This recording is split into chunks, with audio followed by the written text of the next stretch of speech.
Murder on the Orient Express is Kenneth Branagh's new film based off the Agatha Christie novel of the same name. Now, I was late to seeing this movie. I only saw it over the Thanksgiving weekend, so I had already heard all of the negative things that people had been saying. Even though the reception was lukewarm to positive, I had been focusing a lot on the negatives because a lot of the negative things I'd been hearing are the biggest fears that I have going into any mystery movie.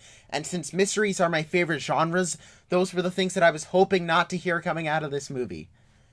But I'm one of the few people that absolutely loved this film.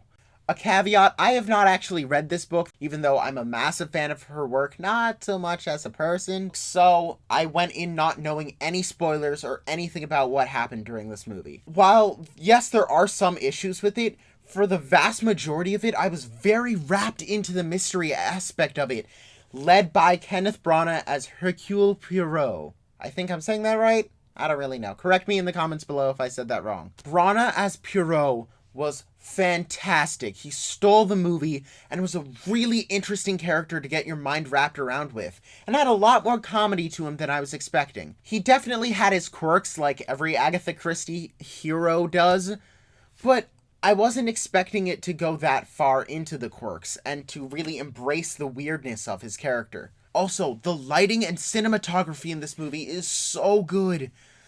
For example, there's this scene at the beginning where it's just an overhead shot of Jerusalem that was stunning, and there are so many more scenes like that. And for a movie that takes place in one confined location for over 80% of the movie, it didn't feel confined and it felt grand in scope, and you felt like you had room to breathe. For me, there are three genres of movies: comedies, horror movies, and mysteries, that have one telltale element to them that is so essential to the movie that if that is done great, some of the other issues are not as important to me and I'll kind of overlook them to an extent. In Murder on the Orient Express, I was so enthralled and captivated by the mystery that a lot of the issues weren't as important to me as they would be in maybe some other movies.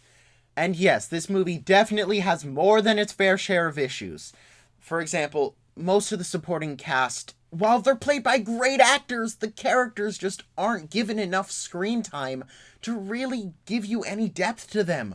For example, Judi Dench's character is so one-note the entire time, and even though I really liked the scenes that both Leslie Odom Jr. and Willem Dafoe had in the movie, they just didn't have enough to do, and I was just left wanting so much more out of their characters.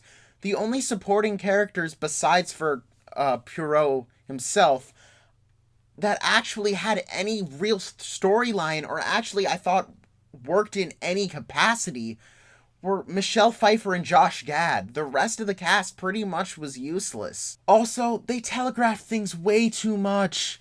I was able to predict one of the core essential elements that Poirot used to solve the murder. Even though I didn't come to the right conclusion, I was able to find that core essential element.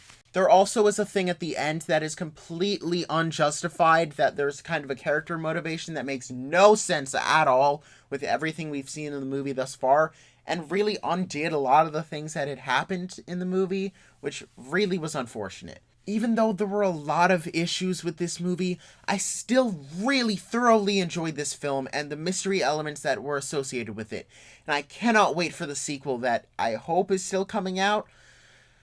I give Murder on the Orient Express an 8.0 out of 10. I should have a few more reviews for the movies that I saw over Thanksgiving break coming in the upcoming days, so check out my channel and keep your eyes peeled.